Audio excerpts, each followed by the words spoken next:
how to fix Snapchat device ban on iPhone, iOS, or Android.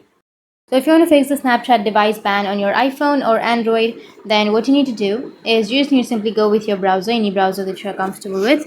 And under the browser, you can go with the search, and under search, you need to search for appdb.to. So search for that, and here what you need to do is you just need to simply go and link your device. So go with the upper side which has link your device option, and then you need to enter your email address and link your device. So enter your email address, and now your device has been linked, right? So you can go with continue, and once you go with continue, now what you need to do is simply search for Snapchat right here. So once you've linked, now you just need to simply go with the find apps, and then you need to enter Snapchat. Once you enter Snapchat, here you will have Snapchat, so you just need to simply choose the Snapchat, and then you can use your Snapchat.